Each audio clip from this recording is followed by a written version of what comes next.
The Lord be with you. A reading from the Holy Gospel according to Luke. The apostles said to the Lord, "Increase our faith." The Lord replied, "If you have faith the size of a mustard seed, you would say to this mulberry tree, 'Be uprooted and planted in the sea,' and it would obey you. Who among you would say to your servant who has just come in from the field plowing or tending sheep in the field, 'Come here immediately and take your place at table'?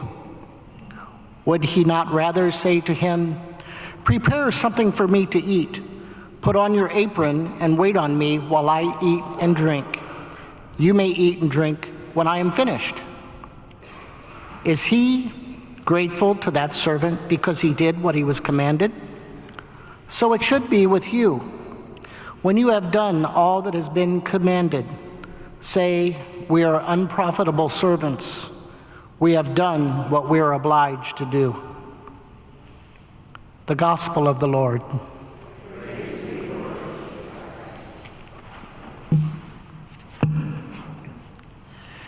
In this Gospel reading, we're reminded that God owes us nothing. God owes us absolutely nothing. And that's kind of a rude awakening for us today, because a lot of times we like to think that God owes us something. We do this, we should get to heaven. You know, God owes us something, because look at all the things that we do and all that. And we forget the basics of who God is. And actually, a lot of people don't know about, and we've forgotten about some of the basics of God. And this is where our children fall away from the faith, because they've forgotten some of the basics. First of all, God is God, which means He is an infinite being. He was never created. And then everything else that has being was created by Him. God is an infinite being. That means He has an infinite knowledge. He knows all things, sees all things, the creator of the visible and the invisible. He judges us, and we have absolutely no right to judge Him. You know, these are some of the basics of faith in any kind of worship. So those are some of the basics of things, and we've forgotten some of the basics of life and basics of our faith, because the world just sucks us away from faith, from anything that is good and holy. And so, like, even in this first reading from the Old Testament, the rash one has no integrity. Boy, isn't that true? The rash one has no integrity. See, if you're rash, you're kind of flying by your emotions, and your emotions are guiding everything that you do. And then one minute, your emotions might be good. The next minute, they might be bad, depending on what's going on in front of you. And then we become rash. There's no consistency in life, therefore integrity and character goes out the door. See, this is one of the things that the TV, the movie stars, and all this other stuff, they want us to get caught up in the moment, and we forget about just stepping back and thinking about what's going on. Put two and two together and just use common sense. Like my dad used to always say, the good Lord gave you a head, use it. You know? So we have common sense that we need to be attentive to, and not just sit there and see somebody crying and call it science. No, that has nothing to do with science. Right? The world wants to drag us away, and these are some things that we need to be attentive to, especially as Catholics. Now, we can't sit there and demand the rest of the world to do what we do. We do what we do.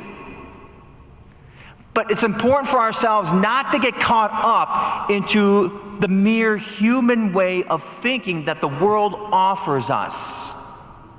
It's for our own protection, for our own guidance, that we can get to our destiny, which is heaven. Now, the world might deny the fact that we're all called to heaven. They might deny God and everything else. Whatever. I don't care.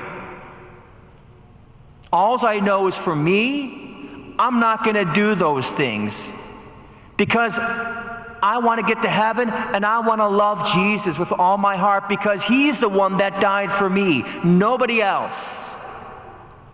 Nobody else has died for me. Nobody else has been there in my troubled times. Nobody else was there when I was homeless. Nobody else was there and when I was in my darkest hour. And I can guarantee you, nobody else will be there for yours. Only Jesus Christ was willing to pay the ultimate price for your salvation and for the graces he won for you in this life. And so we look at the way the world is going. Craziest thing. In Illinois, right? We're going to legalize, they've already legalized it, it's going to go into effect in January, recreational use of marijuana. Look, that has nothing to do with the life of a Catholic. We don't do those things. We don't go to drugs to cover up our emotions and to go look for something else. We go to Jesus Christ for that. We don't need those things. And the crazy thing about it is that, again, take a step back and look what's happening. A guy takes a sip of alcohol and he can get arrested for alcohol, but a semi-truck driver can come out of a semi-truck loaded and billowing out with marijuana smoke and nothing will happen after an accident. That doesn't make any sense.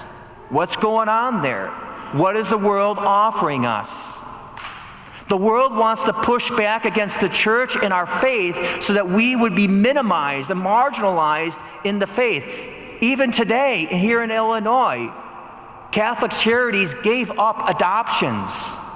We can't do adoptions anymore because Catholic Charities will not adopt children out to homosexual couples because they're redefining marriage. No, absolutely not. So now the Catholic Church gets marginalized?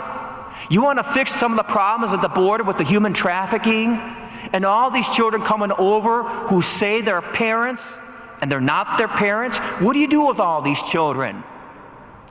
Why don't you invite sisters to go down there and have an orphanage or a safe house for those children? But no, can't do that. I can tell you one thing, that would call the bluff of our politicians, wouldn't it?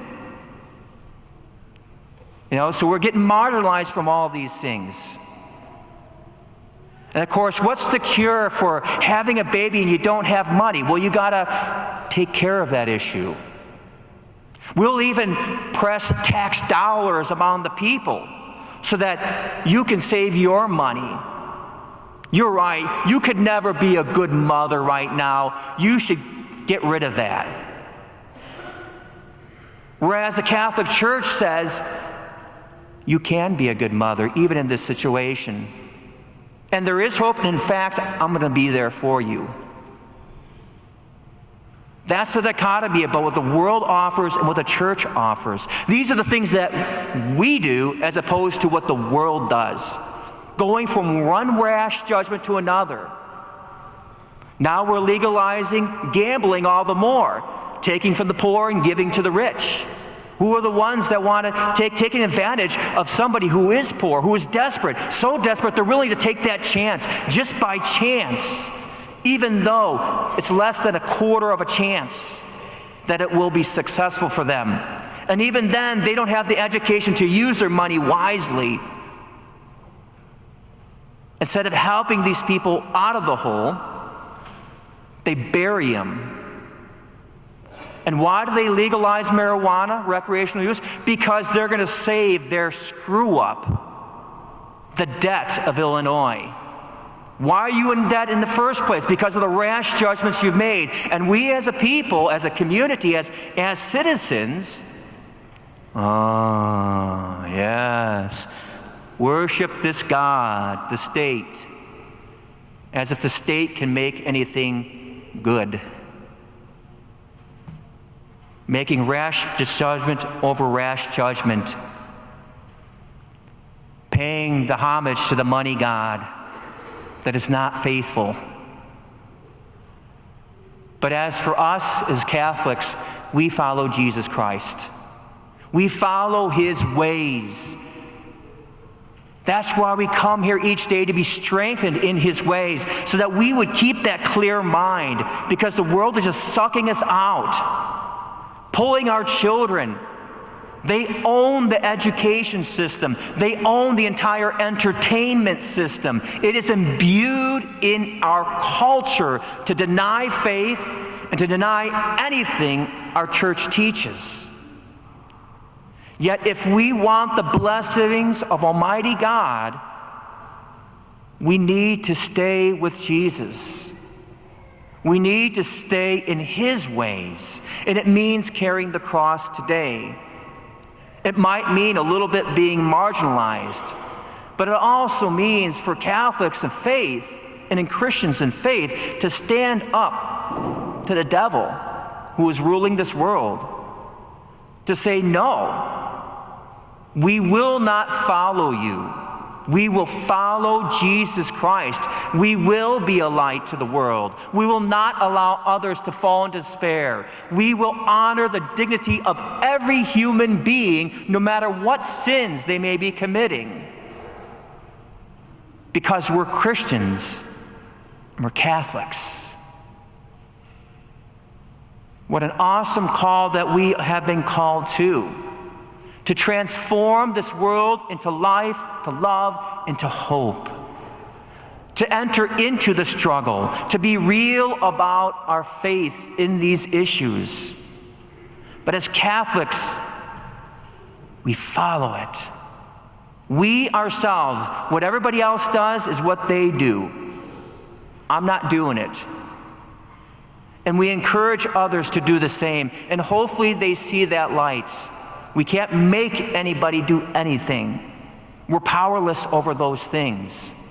We just do what we do have the power to do, and that's control our own actions, our own choices. And then hopefully we live that example and we make it to our final goal, which is heaven. It's to be with Jesus Christ forever.